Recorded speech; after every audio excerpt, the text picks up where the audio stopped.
Provérbios capítulo 29, versículo 18, o texto bíblico diz assim: não havendo profecia, o povo se corrompe. Não havendo profecia, o povo se corrompe. Mas o que obedece à lei de Deus, essa pessoa é o quê? Diga feliz. Repita comigo, diga: não havendo profecia, o povo se corrompe. Mas o que obedece à lei de Deus, essa pessoa é feliz. Perceba que o missionário Lucas, ele foi muito feliz na participação dele, quando ele disse: uma coisa é a lei de Moisés, outra coisa é a lei de Deus. A lei de Moisés, os estatutos de Moisés, os 613 estatutos passaram, mas a lei de Deus não. A lei de Deus permanece. Diga amém. Atenção no texto acima, pois profecia aqui nesse texto, ela pode ser, primeiro, a palavra de Deus; segundo, uma mensagem; terceiro, uma revelação; quarto, uma visão profética; quinto, um sinal. Diga amém. Então, se formos substituir a palavra no original, pode ser assim: não havendo a palavra de Deus, o povo se... Me ajude. Não havendo a palavra de Deus, o povo se... Pronto. Não havendo a mensagem de Deus, o povo se... Não havendo a revelação de Deus, o povo se... Não havendo a visão profética, o povo se... Não havendo um sinal de Deus, o povo se... Pronto. É isso que o texto original quer dizer para as nossas vidas. Hoje vamos pregar sobre oração em línguas. Por quê? Volto a repetir o que eu falei no início. Tem coisas que estão na Bíblia, mas muitos não querem mais pregar. Tem coisas que estão na Bíblia, mas muitos não querem mais falar. Mas eu não posso dizer que sou pastor se eu pregar apenas aquilo que eu quero.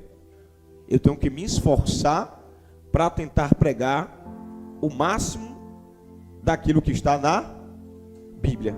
Diga glória a Deus. Mas afinal, tem algum celular tocando? Mas afinal, o que a igreja diz sobre a oração em línguas? Diz assim, ó: aquele que ora em línguas não diz coisas que a inteligência humana seja capaz de compreender. Sim ou não? A sua oração brota do seu coração, do seu espírito, rumo ao coração de Deus. Ninguém o compreende, nem mesmo ele próprio, porque diz coisas misteriosas sobre a ação do Espírito Santo. Diga amém. Muito bem. Vamos lá. Nosso ponto de partida está em Marcos, Evangelho de Marcos, capítulo 16, versículo 18, 17 e 18. Marcos 16, versículo 17 e 18, aonde o evangelista Marcos escreve assim: estes sinais, estes o quê? Acompanharão os que crerem. Vai acompanhar quem? Diga, quem crê. E em meu nome expulsarão demônios. Diga, milagre. Falarão o quê? Falarão novas línguas.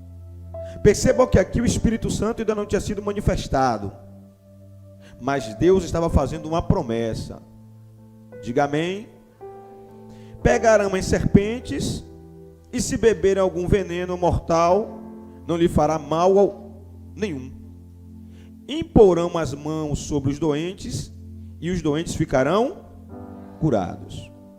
Temos que pegar esses dois versículos aqui e entender tudo que está escrito, né? Primeiro, estes sinais acompanharão os que crerem. Depois ele vai falando quais são os sinais, né? Depois ele explica quais são os sinais. Aí ele diz: sinal 1, em meu nome expulsarão demônios. Diga: milagre. Expulsar demônios é um milagre, irmãos. Quando Deus usa a sua vida para expulsar um demônio, Deus está usando a sua vida para realizar um milagre. Porque quando o demônio entra na vida de alguém, o demônio está decretando que aquela vida pertence a ele. Então, se Deus usou a sua vida para expulsar um demônio na vida de alguém, Deus usou a sua vida para realizar um milagre. Diga glória a Deus. Ou seja, isso é um sinal de Deus na sua vida, né? Falarão em novas línguas, e é o ponto de hoje à noite. Falar em novas línguas. Pegarão em serpentes, e se beber algum veneno mortal, não lhe fará mal nenhum. Colocarão as mãos sobre os doentes, e eles ficarão curados. Amém? Percebam isso aqui. A maioria desses sinais aconteciam com frequência na época dos apóstolos. Muitos desses sinais aconteciam na época da igreja primitiva. Era comum. Sempre alguma coisa semelhante estava acontecendo. Mas nós somos a continuidade da igreja primitiva. Então, se nós somos a continuidade da igreja primitiva, pelo menos alguns desses sinais precisam nos acompanhar. Diga glória a Deus. Importante: não aconselho ninguém a tentar pegar em cobras venenosas, e nem mesmo beber veneno para provar sua fé. Então, desses sinais aqui, eu vou te encorajar nessa noite a expulsar demônios, falar em novas línguas, impor as mãos sobre os enfermos e profetizar cura. Eu não vou te encorajar a pegar serpente, não vou te encorajar a tomar veneno. Isso eu não vou. Atos capítulo 28, versículo do 3 ao 6, diz que o apóstolo Paulo estava na ilha de Malta, e uma das cobras mais venenosas da ilha de Malta mordeu a mão de Paulo. Todo mundo que estava em volta ficou parado olhando e disseram: ele vai começar a inchar e daqui a pouco ele vai morrer. Só que Paulo continuou se esquentando na fogueira. Daqui a pouco ele olhou para a cobra, deixou a cobra, pegou a cobra assim, sacudiu dentro do fogo, a cobra caiu lá dentro do fogo, ele continuou se esquentando, e ele não morreu. O motivo pelo qual eu não vou te incentivar a pegar uma cobra é porque nenhum de nós tem a mesma fé de Paulo. Amém? Alguém tem aqui a mesma fé de Paulo? Eu não tenho. Paulo teve fé para ver a cobra morder a mão dele, ele dá uma olhadinha e jogar dentro do fogo e continuar se esquentando. A nossa fé em ver uma cobra é correr, sim ou não? A maioria de nós vê uma cobra, corre.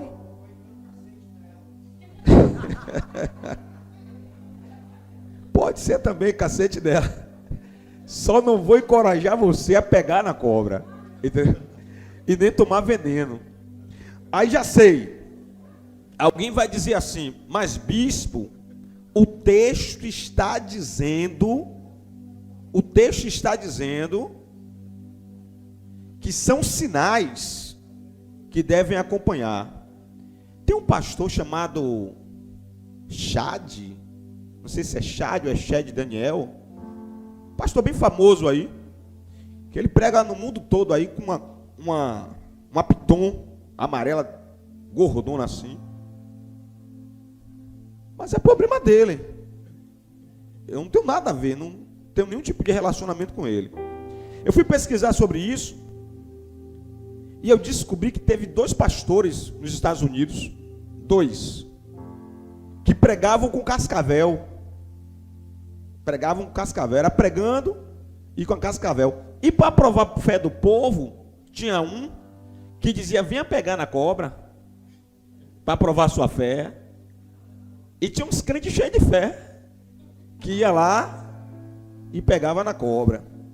Só que um determinado dia, o que aconteceu com um aconteceu com o outro, foram 2 casos. A cobra mordeu aqui, ó, na orelha dele. Ele pregando, o sangue caindo. Ele pregando, daqui a pouco começou a passar mal. Os obreiros agarraram ele. Queria levar para o hospital para dar socorro. Ele disse que não, que ele tinha fé, que Deus iria curar ele do veneno, pelo poder da palavra, que está escrito. E o resultado é que ele morreu. Mas bispo, o texto está dizendo que são sinais que seguirão aqueles que crerem. Diga glória a Deus. Só tem um detalhe. Deuteronômio 6:16 e Mateus 4, verso 7, diz assim: não tentarás o Senhor teu Deus. Né? Lembra do que o diabo disse para Jesus? Pula daqui. Falou com Jesus, missionário. Pule daqui, que está escrito que ele vai dar ordem aos seus anjos para que não tropece em alguma pedra. Jesus disse: mas também está escrito: não tentarás o Senhor teu Deus. Então, são sinais para quem crê? São. Mas temos que ter o quê? Diga: sabedoria, discernimento espiritual. Então, desses sinais, eu quero te encorajar a ser alguém capaz de expulsar demônios, a orar em línguas e a impor as mãos sobre os doentes, profetizando que eles ficarão curados em nome de Jesus. Diga glória a Deus. Vamos ao tema da noite. Novas línguas e outros tipos de sinais chegaram para marcar uma nova época histórica na igreja primitiva. Para marcar um novo tempo para a igreja de Cristo e uma nova vida para os salvos, conforme 2 Coríntios 5,17. O que é que diz 2 Coríntios 5,17? Aquele que está em Cristo, nova criatura é, e as coisas velhas se passaram.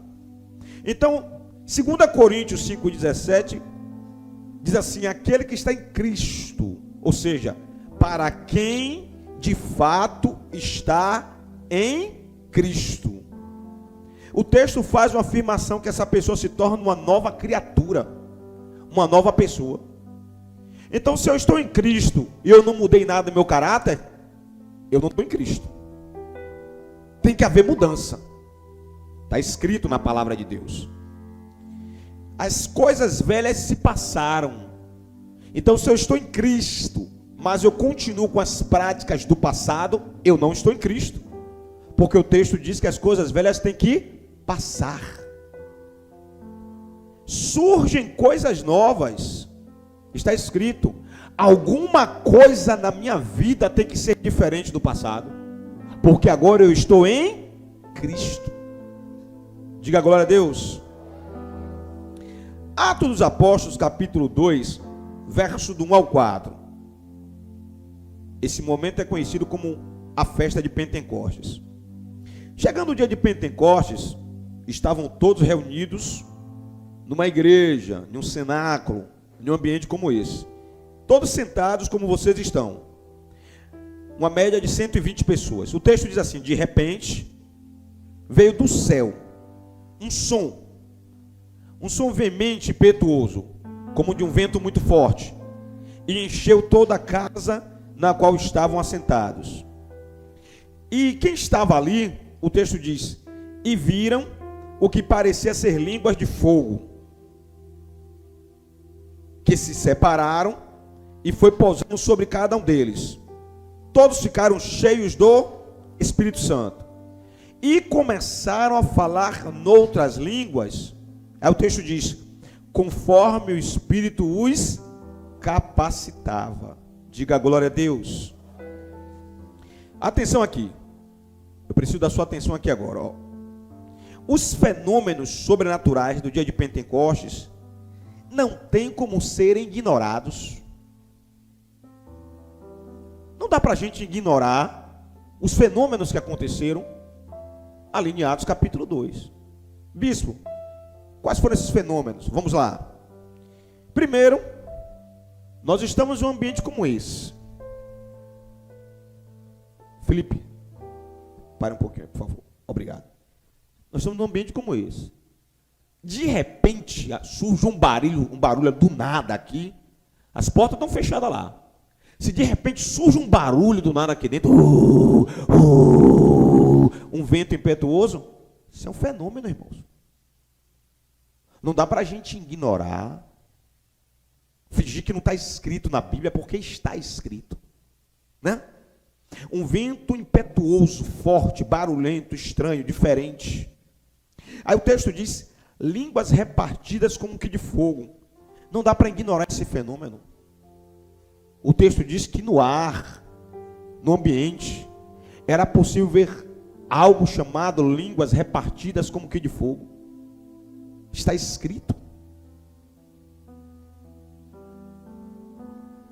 Aí o texto diz que houve um derramamento do Espírito Santo. E que as pessoas estavam cheias do Espírito. Foi um outro fenômeno. Esse ser cheio do Espírito Santo foi um outro fenômeno que aconteceu. O comportamento das pessoas, logo depois disso, mudou. Mudou de uma forma tão radical, a mudança foi tão radical, que quem estava de parte observando disse assim, está todo mundo bêbado. Está todo mundo embriagado. Ó, tomaram vinho demais. Porque o comportamento do povo ficou em êxtase, descontrolado. Algo que ninguém nunca viu. Estava todo mundo... Irmãos, é questão de lógica. Estava todo mundo sentado quieto, como vocês estão aí agora. Depois desse derramamento, acontece uma movimentação no ambiente. E quem estava de parte, observando, participando da festa de Pentecostes, disse assim, ih, rapaz, estava todo mundo quietinho, mas estava todo mundo, ó, mamando. Até que Pedro se levanta e diz, não tem ninguém bêbado aqui. O que está acontecendo aqui é para cumprir a palavra de Deus, dita lá em Joel capítulo 2. Então aqui foi mais um fenômeno. Aí o texto diz, começaram a falar ao mesmo tempo em outras línguas. Isso aqui também é um fenômeno. Então você percebe um conjunto de fenômenos envolvendo o derramamento do Espírito Santo e que nós não podemos ignorar. Existe uma discussão teológica, os teólogos da vida aí, uns dizem que esse momento aqui foram línguas sobrenaturais, línguas divinas.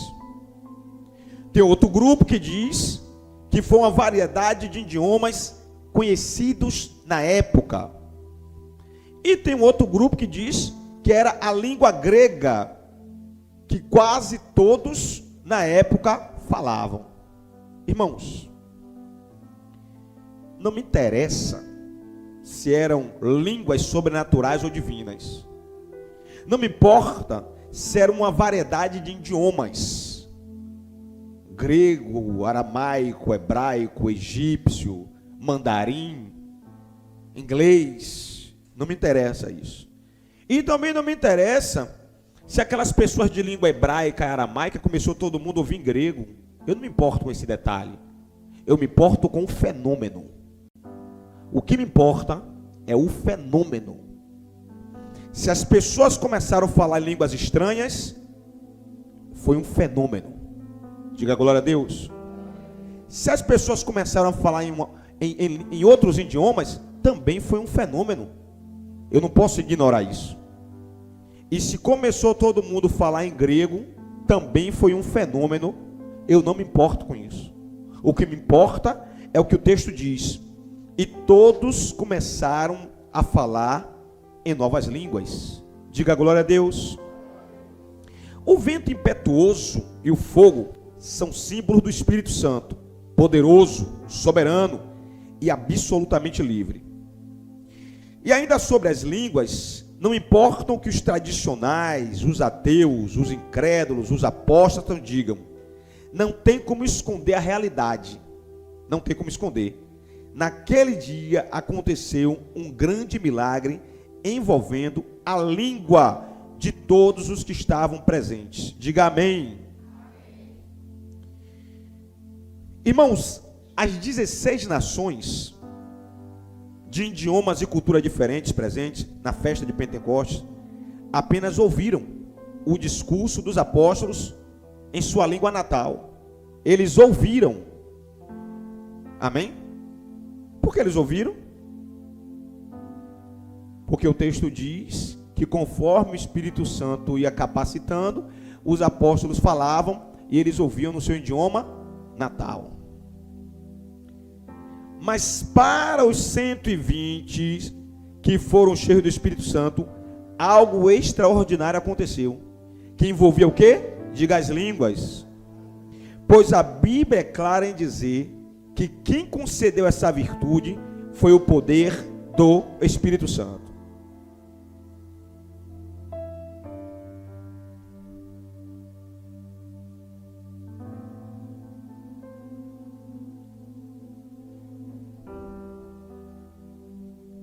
Tem uma escola chamada CCA, quem ouviu falar? Escola de Inglês e Espanhol. Se eu e você entrar nessa escola e nós passarmos a falar inglês e espanhol, nós vamos falar inglês, espanhol e português. Sim ou não? Sim. Vamos falar 3 idiomas. Foi o Espírito Santo que concedeu? Foi a escola, né?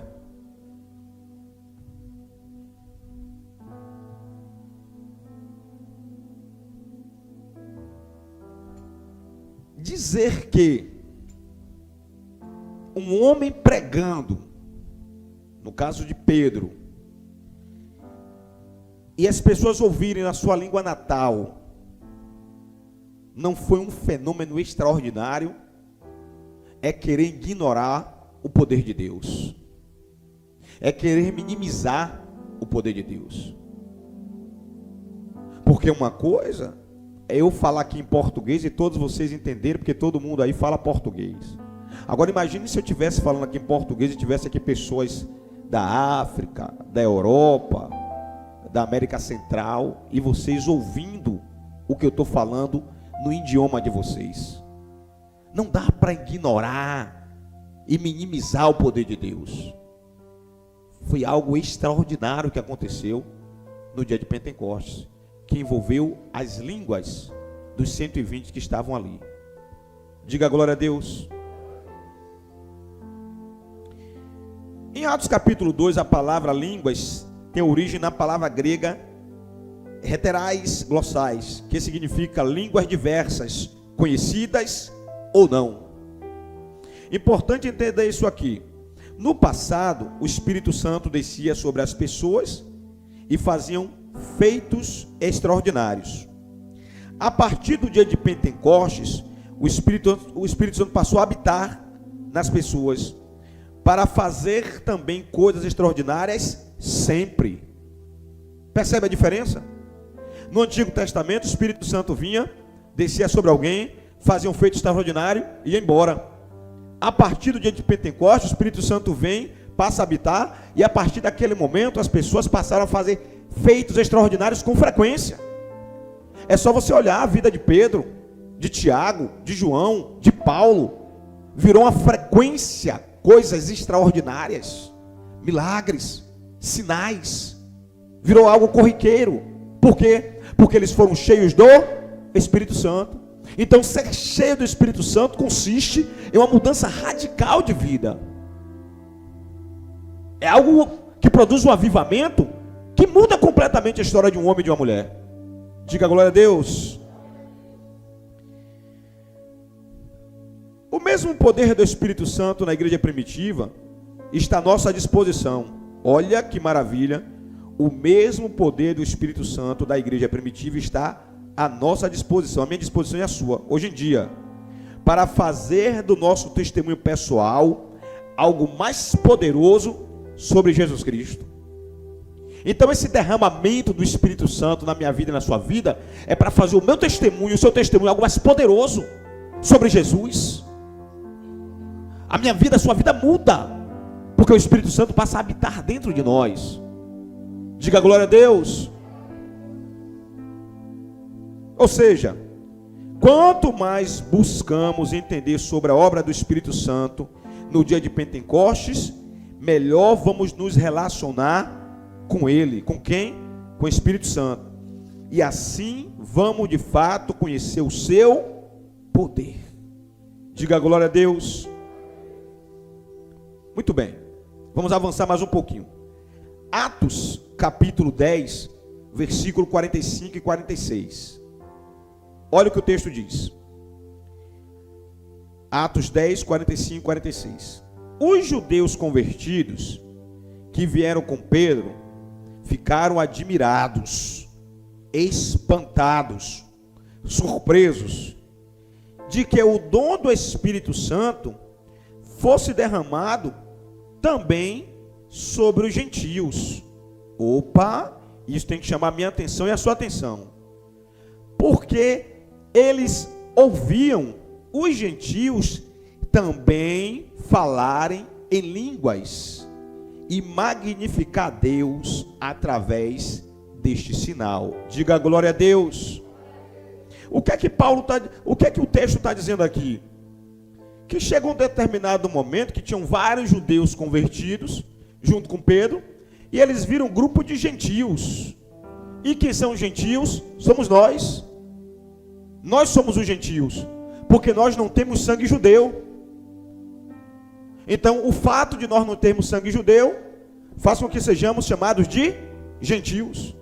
Só que o texto está dizendo que aqueles judeus que estavam com Pedro ficaram admirados, espantados, surpresos. Por quê? Porque viram um grupo de pessoas que não eram judeus falando em línguas. Porque eles ouviram os gentios também falar em línguas e magnificar Deus através desse sinal. Diga glória a Deus. Importante entender que o advento do Espírito Santo no dia de Pentecostes ficou depois conhecido como Pentecostes dos gentios. Por quê? Os crentes judeus tinham dificuldade em aceitar que o Espírito Santo tivesse visitado os crentes gentios também. Pegou essa chave aí? Os crentes judeus se achavam melhores, mais importantes, mais especiais. Achavam que essa visitação do Espírito Santo, liberando sinais, liberando poder, era só para eles. Quando viram um grupo de pessoas como eu, como você, também recebendo a visitação do Espírito, e a partir daquele momento, fenômenos extraordinários acontecendo, eles ficaram surpresos, ficaram admirados.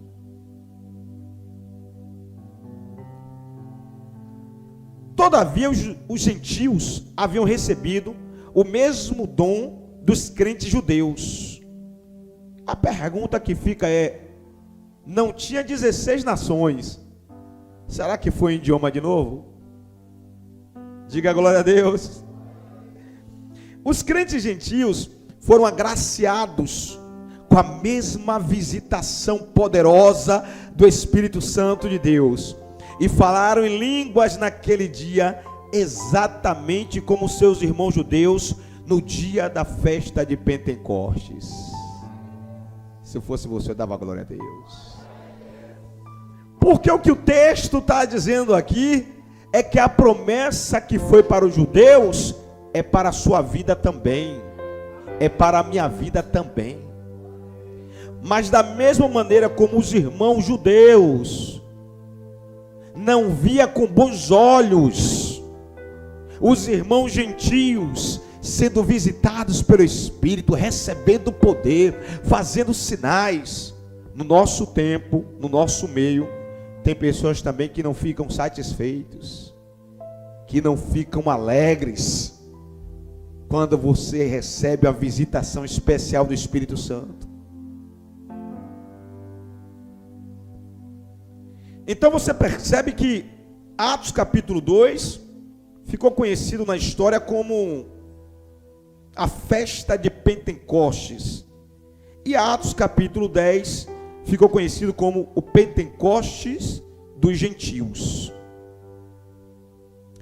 Atos dos Apóstolos 19:6 diz assim: quando o apóstolo Paulo lhes impôs as mãos, veio sobre eles o Espírito Santo. Veio quem?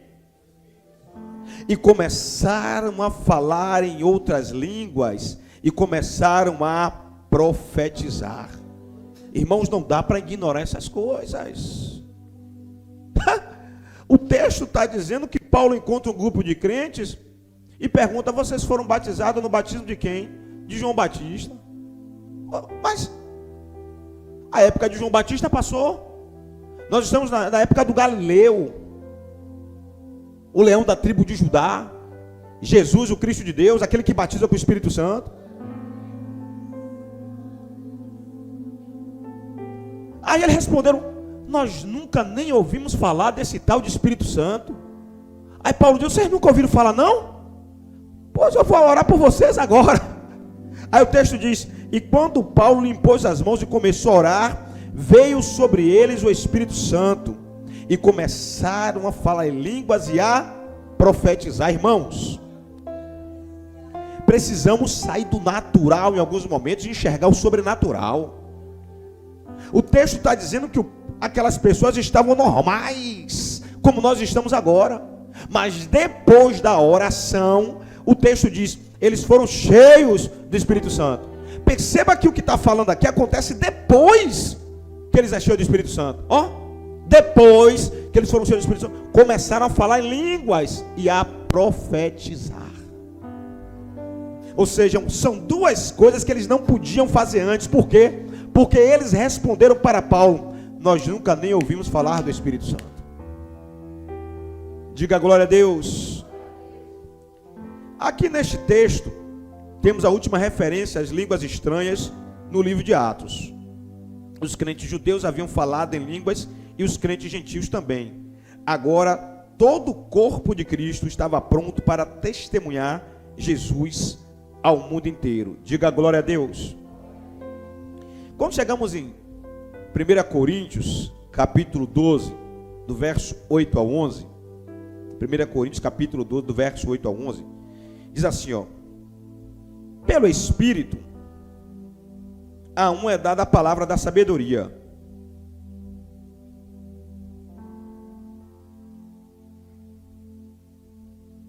A outro, pelo mesmo Espírito, a palavra de conhecimento. A outro, pelo mesmo Espírito, a fé sobrenatural. A outro, os dons de curar. A outro, o poder para fazer milagres. A outro, o poder de profecia. A outro, o discernimento de espírito. A outro, variedade de línguas. E ainda para outro, a interpretação das línguas. Todas essas coisas, porém, são realizadas pelo mesmo e único Espírito, e Ele as distribui individualmente a cada um como Ele quer. Diga glória a Deus. Então você percebe aqui que é impossível você ser cheio do Espírito Santo e não mudar nada na sua vida. Alguma coisa que está aqui nesse conjunto de texto precisa acontecer na minha vida e na sua vida, para se tornar um sinal de que recebemos uma visitação do Espírito Santo. Diga glória a Deus. Mas o foco aqui é quando Paulo, escrevendo aos Coríntios, ele fala: a outro, pelo mesmo Espírito, recebe o dom da variedade de línguas, e a outro, a interpretação de línguas. Diga glória a Deus. Fica claro aqui que alguns crentes receberam do Espírito Santo capacidade espiritual de falar em outros idiomas ou em línguas estranhas, chamada também de língua estática, do grego klosson, ou klosson, sem que nunca tenham aprendido tal língua de forma natural. Vocês entenderam isso aqui?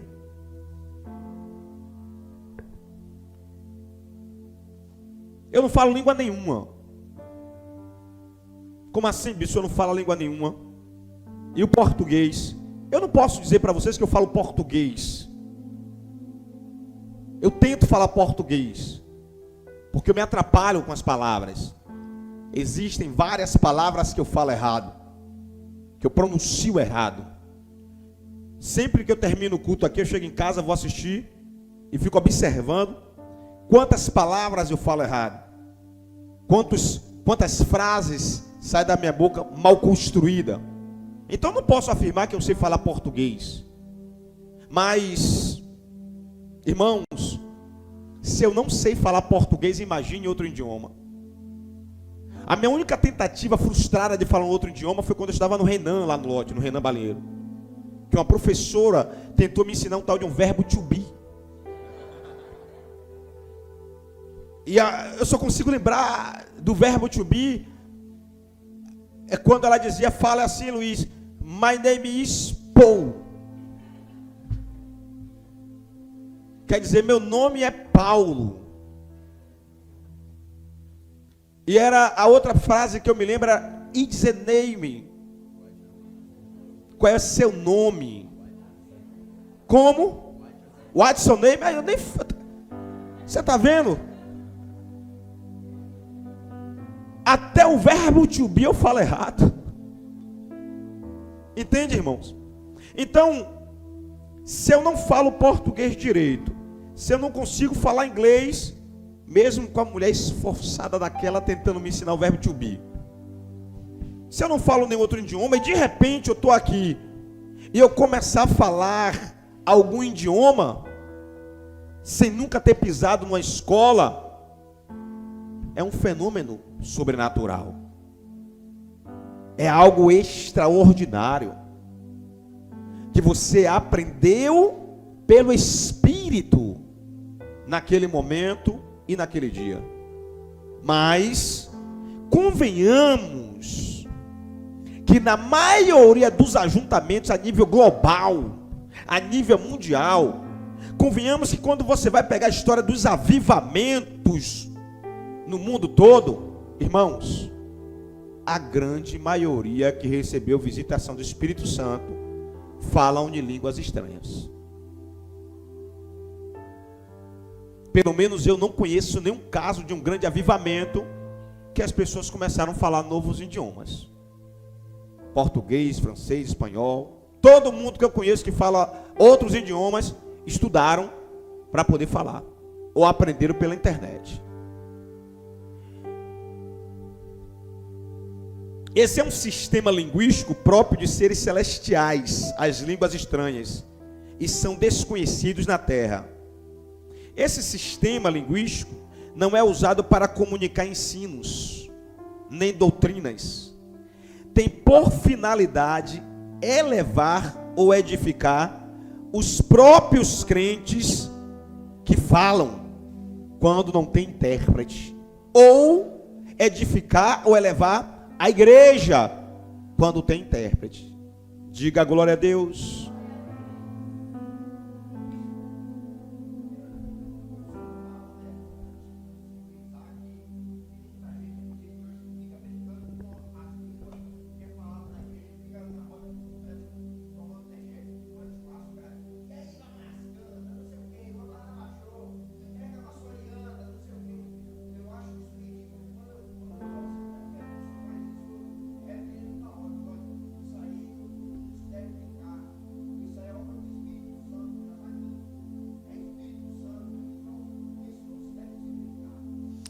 Eu parto de um princípio, pastor, que aquilo que eu não conheço eu não brinco. Eu parto de um princípio que aquilo que eu não conheço e que eu não domino eu não brinco. Por quê? Porque eu tenho medo de blasfemar contra o Espírito de Deus. Então, na dúvida, eu prefiro não brincar. Entende? Porque a Bíblia diz que Deus não toma o culpado por inocente. Tem muita coisa para se brincar, menos com a palavra de Deus. 1 Coríntios 12, 28, o texto diz: e a uns pôs Deus na igreja, primeiramente apóstolos, em segundo lugar profetas, em terceiro lugar doutores, depois operadores de milagres, depois dons de curar, dons de socorro, dons de governo, e pôs as variedades de línguas. 1 Coríntios 12, 30, o texto diz: tem todos o dom de curar? É uma pergunta. Falam todas em diversas línguas? É outra pergunta. Interpretam todas as línguas? É uma terceira pergunta. O crente convertido a Cristo, em essência, deve aceitar, buscar e compreender, e usar os seus dons espirituais em benefício, especialmente do corpo de Cristo. Pegando o gancho do que o pastor falou, segundo o texto de 1 Coríntios 12, 30, é de conhecimento meu, de conhecimento da igreja, que nem todos vão falar em variedade de línguas. Verdade.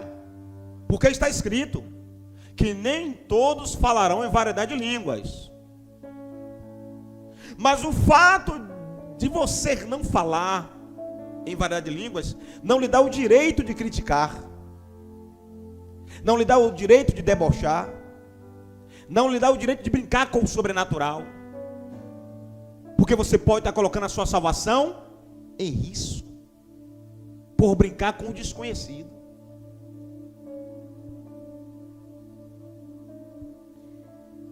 Os dons são distribuídos por Deus através de sua vontade soberana.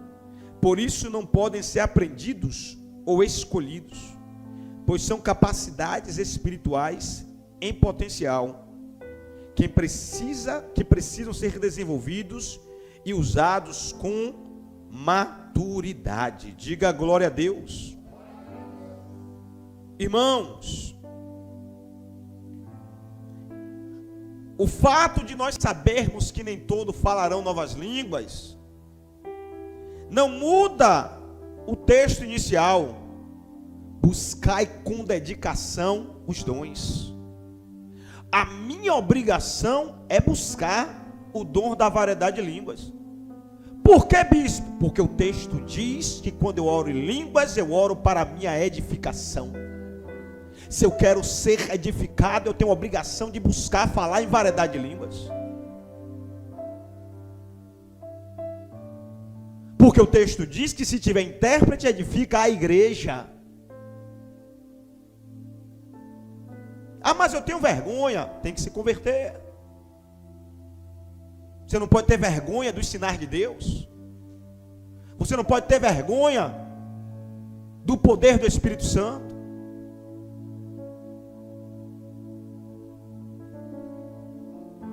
Primeira Coríntios 13, 1. Ainda que eu fale a língua dos homens e a língua dos anjos, se não tiver amor, serei como sino que ressoa ou como prato que retine. Paulo deixa claro que não importa qual seja seu dom, se não tiver amor ágape, que quer dizer amor sacrificial pelas pessoas, esse dom possivelmente não é verdadeiro. Seu amor sem dom se torna sem amor, seu dom se torna inútil, nefasto e até destrutivo. A maior evidência da maturidade na vida cristã, sem dúvida, é o amor ágape, o amor sacrificial. crescendo cada vez e de forma maior, pelo Senhor, pela igreja, pelos perdidos. Então perceba que eu posso ter ou dizer que tenho qualquer tipo de dom, mas se eu não tenho amor, esse dom pode não ser verdadeiro. Porque dentre todos os dons principais é o dom do amor. E o texto está nos ensinando que quem tem o dom do amor ama a Deus, ama a igreja e ama os perdidos. Ah, eu amo a Deus e eu vejo o meu irmão na igreja padecendo e me ignoro. Ah, eu amo a Deus e amo minha igreja, mas eu ignoro os perdidos lá fora. Tem alguma coisa errada com esse amor. O amor ágape, o amor sacrificial que Cristo deixou e que Cristo nos ensinou, ele trabalha dentro dessas três linhas: amar a Deus, amar a igreja e amar o perdido. Diga glória a Deus. As línguas estranhas na vida de quem não tem amor ágape não passa de barulho, segundo o texto do apóstolo Paulo. Você pode até falar em variedade de línguas, você pode até interpretar as línguas, mas se você não tem o dom do amor, se torna só barulho diante dos ouvidos de Deus. Diga glória a Deus. 1 Coríntios capítulo 13, verso do 8 ao 10, o texto diz assim: o amor nunca perece, mas as profecias desaparecerão,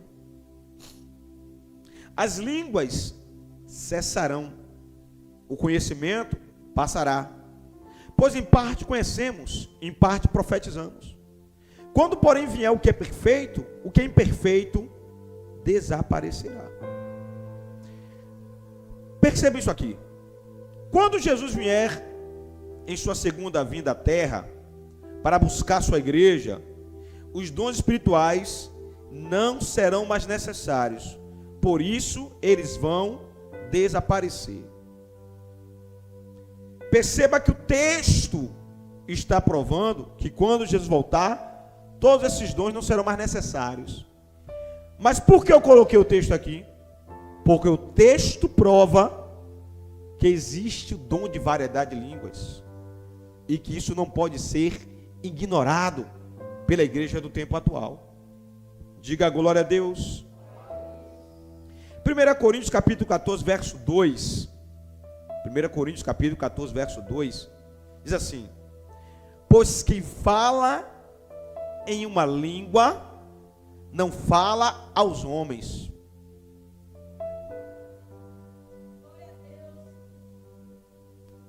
Se eu falo em português, eu falo aos homens. Se eu falo em inglês, eu falo aos homens. Se eu falo em espanhol, eu falo aos homens. Se eu falo qualquer língua, qualquer idioma de qualquer nação, eu estou falando aos homens. Sim ou não? Sim.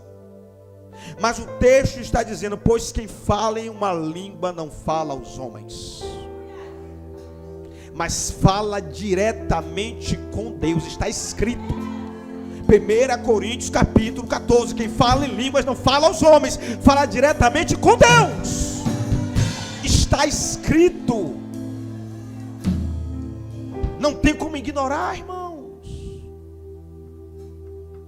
Existem muitas falácias por aí. De fato, ninguém entende e não é para entender, porque o texto está dizendo na parte A que não fala aos homens, fala diretamente com Deus. Então quando o teu irmãozinho do seu lado falando em línguas estranhas, deixa ele falar em nome de Jesus. Deixa ele à vontade, deixa ela à vontade. Não está falando com você não, não é da sua conta não. Está falando diretamente ao eterno. Ah, bispo, mas porque eu não entendo? O texto está dizendo, não é para você entender nada não. Quem vai entender Deus, quem vai entender o Espírito. Não se mete nisso não. Sai fora. Deus não te chamou para esse contexto não. De fato ninguém me entende. pois em espírito fala mistérios com Deus. Atenção aqui, ó. Os ouvintes não conseguem entender alguém quem fala em línguas estranhas. Por isso o texto revela ser línguas faladas em mistério com Deus. É mistério de Deus, irmãos. Falar em línguas estranhas é um mistério de Deus.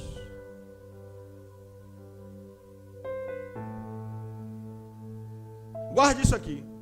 O termo original grego, traduzido por línguas estranhas, se refere tanto a um idioma humano, desconhecido para os povos, quanto às línguas estáticas dos seres celestiais. A profecia fala aos homens, para toda a igreja. Já as línguas falam diretamente com Deus. Portanto, quem ora em línguas, fala com Deus com louvor e adoração. Não tenham vergonha de falar em línguas. Orem em línguas. Orem muito. Porque quanto mais vocês falarem em línguas, vocês vão estar falando diretamente com Deus. Ah, bispo, mas o apóstolo Paulo disse que ele prefere falar em 5 palavras que todo mundo entenda do que falar. Meu irmão, quando você está no seu lugar secreto lá, fale em línguas, ore em línguas, não tem ninguém te ouvindo não, é você e Deus. Mas isso para quem conhece o lugar secreto. Né? Porque algumas pessoas conhecem o lugar secreto. E o que é o lugar secreto? O seu momento de intimidade com Deus, o seu momento de oração. Alguns têm, outros não, porque alguns oram e outros não. Diga glória a Deus. E quando alguém está pregando na igreja, deixe falar em línguas também. Mas e se ler um texto, falar 5 minutos sobre o texto e 50 minutos de língua, aí é falta de sabedoria. Aí é falta de sabedoria. Ou então ainda é neófito, está iniciando no Evangelho. 1 Coríntios capítulo 14, verso 2 e 3. Pelo poder do Espírito Santo, quem ora em línguas diz verdades secretas, mistérios. Porém, quem anuncia a mensagem de Deus, fala às pessoas, ajudando-as e dando-lhes coragem e consolo. 1 Coríntios capítulo 14, verso 4 e 5, diz assim: quem fala em línguas, a si mesmo se edifica. Repita isso comigo, diga, quem fala em línguas, a si mesmo se edifica. Agora eu te pergunto, quem fala em português a si mesmo está se edificando? De forma divina? Quem fala inglês? Espanhol? É normal, é natural, é idioma, é dialeto. Mas o texto está dizendo, quem fala em línguas a si mesmo se eleva, a si mesmo se edifica. Mas quem profetiza, edifica a igreja. Gostaria que todos vocês falassem línguas. Olha o que Paulo diz, gostaria que todos falassem línguas. Mas prefiro que profetizem. Quem profetiza é maior do que aquele que fala em línguas, a não ser que as interprete, para que a igreja seja edificada. Diga glória a Deus. Ah, bispo, mas o texto está dizendo que quem profetiza é maior do que aquele que fala em línguas. Então profetize. É isso que desde domingo eu estou ministrando aos seus corações, com a ajuda do Espírito Santo. Ou profetize ou fale em línguas, mas faça alguma coisa pelo Espírito. Deixe o Espírito usar a sua vida de alguma maneira. Deixe o Espírito te inundar, te encher, te tocar, te transformar, produzir um avivamento dentro de você.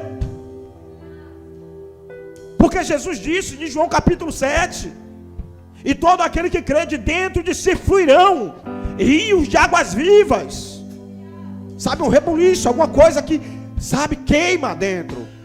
Não dá para você, estou cheio do Espírito Santo, natural, sem reação. Tem alguma coisa errada.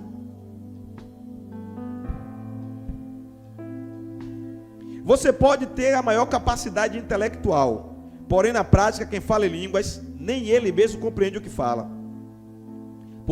Porque essa edificação é pessoal, na área emocional, fortalece a fé, estimula e vai inspirando cada vez mais um grande amor para com a pessoa de Deus. Diga glória a Deus.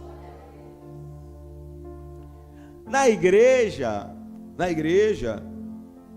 existem ressalvas com relação ao falar em línguas, mas em sua casa você pode falar a noite toda, até de manhã.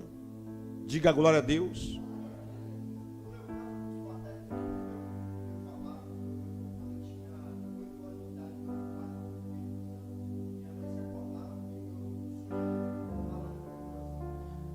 Varão, eu fui pastor de um jovem que quando ele foi batizado com as línguas estranhas no monte, ele passou mais de 8 horas falando em línguas.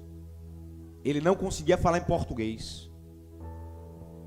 Então não conhece ele, Tito, aqui da nação eleita. Ele não conseguia falar em português. Toda vez que ele abria a boca para falar com o pai, com a mãe, com o irmão, com a irmã, as línguas estranhas tomavam ele. E quem conhece Tito sabe que Tito é um homem sério. Tito não é um menino na fé. Tito é um homem sério, que tem muito respeito pelas coisas espirituais. 1 Coríntios capítulo 14, estamos caminhando para o final, versículo 22. O texto diz assim, ó: de sorte que as línguas são um sinal, não para os fiéis, mas um sinal para os infiéis.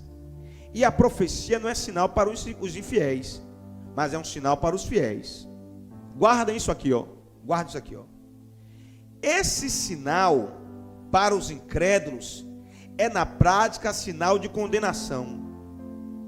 Repita isso comigo, diga: o sinal das línguas estranhas, diga, para os incrédulos, é na prática um sinal de condenação.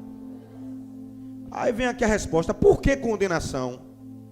Porque o incrédulo, ele vai debochar, vai criticar, vai desfazer, vai transformar em piadas infames, correndo risco até de se blasfemar contra o Espírito Santo. Mas a falta de temor, a falta de respeito e a falta de discernimento espiritual vai fazer o incrédulo debochar a si mesmo. Por isso que é um sinal de condenação. Por que condenação? Porque para o crente piedoso em Cristo, as línguas são para edificação pessoal, diga glória a Deus, ou para edificação da igreja, diga glória a Deus. Portanto, um crente verdadeiro respeita esse dom e até busca orar em línguas. E se Deus quiser, você vai falar em línguas também. Diga glória a Deus. Agora, eu só posso falar em línguas se eu buscar. Porque a Bíblia está dizendo: busque com dedicação os dons. Diga glória a Deus. 1 Coríntios capítulo 14, versículo 39 ao 40, é o último versículo da noite. O texto diz: portanto, meus amados irmãos, busquem com dedicação o profetizar e não proíbam o falar em línguas, mas tudo deve ser feito com decência e ordem. Diga glória a Deus. Os membros de uma igreja precisam ter liberdade de orar em línguas, sem nenhum tipo de constrangimento por parte dos demais irmãos, porém com decência e com ordem, ou seja, com bom senso, segundo a doutrina de Cristo, pois nenhum dom pode ser praticado fora dos princípios da palavra de Deus.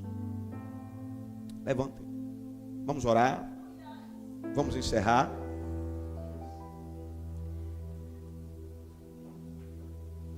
Por que devemos orar em línguas? Porque é uma promessa de Deus. Porque devemos orar em línguas? Porque é um dom do Espírito Santo. Porque devemos orar em línguas? Porque é uma edificação pessoal. Porque devemos orar em línguas? Porque edifica a igreja se tiver intérprete. Porque devemos orar em línguas? Porque é um sinal de Deus para a igreja. Porque devemos orar em línguas? Porque a Bíblia não proíbe orar em línguas, pelo contrário, incentiva. Porque devemos orar em línguas? Porque é um dom, e a Bíblia diz: buscai com dedicação os dons espirituais. Diga glória a Deus. Soberano Deus, bondoso Pai, te agradecemos por tudo quanto aprendemos, meu Deus, a respeito da oração nas últimas quarta-feiras, Senhor. Jesus amado, Jesus querido, o tema dessa série de mensagens foi: ore até chamar a atenção de Deus. Existem momentos, meu Deus, nas nossas vidas que não vamos poder contar com ninguém, Senhor. Não vamos poder contar com o pai, com a mãe, com o irmão, com a irmã, com o marido, com a esposa, com o filho, com a filha, nem mesmo com o pastor, Senhor. Tem momentos que é somente nós e o Senhor. Tem momentos que é somente nós e o Teu Santo Espírito. Tem momentos, meu Deus e meu Pai, que vamos precisar, Senhor, orar, clamar, suplicar, plantear, Senhor, até chamar a sua atenção. Pai amado, Pai querido, a oração, meu Deus, é o elo de comunhão, de comunicação, de relacionamento contigo, através do Teu Espírito. Porque a Tua palavra diz que nós não sabemos orar como convém, e que o Teu Espírito Santo, Ele intercede em nosso favor com gemidos inexprimíveis. Oh, Jesus amado, Jesus querido, eu te peço nesta hora, Senhor, vai, meu Deus, tomando as minhas orações em Tuas mãos, vai tomando a oração da igreja em Tuas mãos. Meu Deus, este é o momento, Senhor, poderoso, em toda e qualquer igreja. É o momento, meu Deus, onde a igreja para orar. Oh, Jesus amado, Jesus querido, a única maneira que tem de chamarmos a Tua atenção, Senhor, é através da oração. Alguns, meu Deus, vão chamar a Tua atenção através do clamor, da súplica, Senhor, da entrega, da renúncia, Senhor. Meu Deus, uma oração verdadeira, uma oração piedosa, Senhor, uma oração, meu Deus, aonde nós rasgamos os nossos corações em Tua presença. Uma oração, meu Deus, onde somos verdadeiros contigo, Senhor, aonde nos despimos diante do Teu Espírito, Senhor. Mas existem momentos, meu Deus, que vamos orar, meu Deus, através das línguas estranhas. Porque, Pai amado, Pai querido, vai ter momentos que a nossa fé vai estar desfalecida. Vai ter momentos, meu Deus, que vamos estar desesperançosos, desacreditados.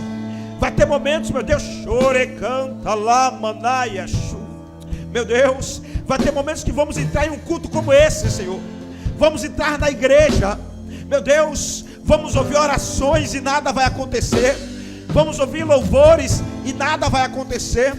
Vamos ouvir, meu Deus, orações, palavra, pregação e nada vai acontecer. Nem mesmo um arrepio, Senhor. Parece que estamos, meu Deus, como uma pedra de gelo. Parece que a nossa alma, meu Deus, está morta dentro de nós. Existem momentos, meu Deus, que o que nós precisamos é de uma edificação, meu Deus, é de um avivamento pessoal. Existem momentos, meu Deus, Pai, que mesmo no meio do ajuntamento, parece que nós estamos sozinhos. Existem momentos, meu Deus, que mesmo no meio do ajuntamento, parece que, meu Deus, nós não estamos nos conectando mais contigo. Parece que o Teu Espírito Santo está, meu Deus, abatido, Senhor, oprimido dentro de nós. Pai, é nesses momentos que existe a necessidade, Senhor, Pai, da oração em línguas. Porque a Tua palavra diz, meu Deus, que a oração em línguas fala diretamente contigo. A Tua palavra diz que a oração em línguas, ela traz uma edificação pessoal, Senhor. Pai, a Tua palavra diz que quem ora em línguas ora bem, porque não fala aos homens, mas fala diretamente ao Eterno.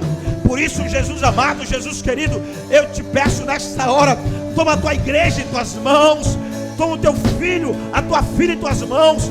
Pai, que toda vergonha caia por terra nesta noite. Meu Deus, que toda preocupação caia por terra nesta noite. Porque, Pai amado, Pai querido, meu Deus, o apóstolo Paulo diz: procurai o dom da profecia, mas não proibais de falar em línguas. Oh, Jesus amado, a tua palavra diz: procurai com dedicação os dons. Então, Pai, visita este homem, meu Deus, visita esta mulher, Senhor, que tem buscado a variedade de línguas, porque é um sinal, Senhor, não para os fiéis, mas para os infiéis. Meu Deus, é um sinal, Senhor, que ele, meu Deus, que ela, Pai, tem buscado a tua presença. Meu Deus, que é algo mais da tua parte. Meu Deus, que é um relacionamento mais íntimo e mais profundo contigo. Um relacionamento mais íntimo e mais profundo com o teu Espírito. Então, meu Deus e meu Pai, em nome de Jesus, em nome de Jesus, em nome de Jesus, aqueles que estão buscando a variedade de línguas, meu Deus, concede para ele, concede para ela, concede na igreja, concede no quarto da casa dele, no banheiro, na sala, na cozinha, meu Deus, aonde este homem estiver, aonde esta mulher estiver, Senhor, meu Deus, se ele está buscando, Senhor, uma edificação pessoal, batiza ele com o Espírito Santo, batiza ela com o Espírito Santo, enche ele com teu Espírito, enche ela com teu Espírito, Pai, dá variedade de línguas, dá variedade de línguas para a tua igreja, para o teu povo, Senhor, Pai amado, Pai querido, de maneira que este homem receba uma edificação pessoal, de maneira que esta mulher receba uma edificação pessoal, Senhor, em nome de Jesus, em nome de Jesus, em nome de Jesus. Seja cheio do Espírito Santo, seja cheia do Espírito Santo, em nome de Jesus, em nome de Jesus. Seja batizado com o Espírito Santo, seja batizada com o Espírito Santo, em nome de Jesus, em nome de Jesus. Receba um toque do alto, receba um toque do alto, receba um toque de Deus, receba um toque de Deus. Deixa o Espírito Santo de Deus te envolver, deixa o Espírito Santo de Deus te encher. É promessa, é promessa, é promessa. Joel capítulo 2, Deus disse através da boca do profeta: mas vai chegar um tempo onde eu derramarei do meu Espírito sobre toda a carne. Mas vai chegar um tempo que eu derramarei do meu Espírito sobre toda a carne. Oh, Jesus amado, Jesus querido, em Atos capítulo 2, a promessa se cumpriu. Em Atos capítulo 4, a promessa se cumpriu. Em Atos capítulo 10, a promessa se cumpriu. Em Atos capítulo 19, a promessa se cumpriu. Em Atos capítulo 20, a promessa se cumpriu. Pai, em toda a igreja primitiva, a promessa se cumpriu. E nós nesta noite, Senhor, estamos aqui na condição de filhos, Senhor. Pai, está escrito na tua palavra que aconteceu o Pentecostes dos gentios, aqueles, Pai, que não tem sangue judeu, aqueles, meu Deus, que não nasceram em Israel, Senhor, foram enxertados, foram adotados e recebemos o direito de sermos chamados de filhos de Deus. Somos filhos, temos direito. A promessa é para todos, a promessa é para todos. Então sejam cheios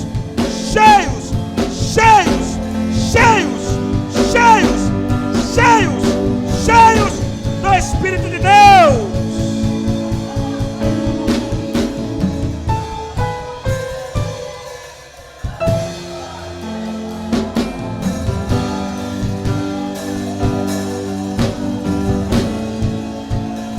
Glória a Jesus, glória a Jesus, glória a Jesus, glória a Jesus,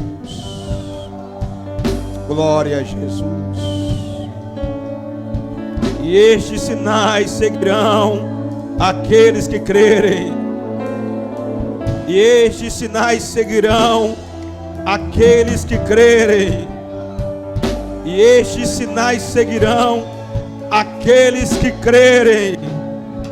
Em meu nome, disse Jesus, expulsarão demônios, falarão em novas línguas, imporão as mãos sobre os doentes e eles serão curados. Glória a Jesus. Aplaudo o Pai, aplaudo o Filho, aplaudo o Espírito Santo, aplaudo o Espírito Santo, aplaudo o Espírito Santo, aplaudo o Espírito Santo. Aleluia. Glória a Deus.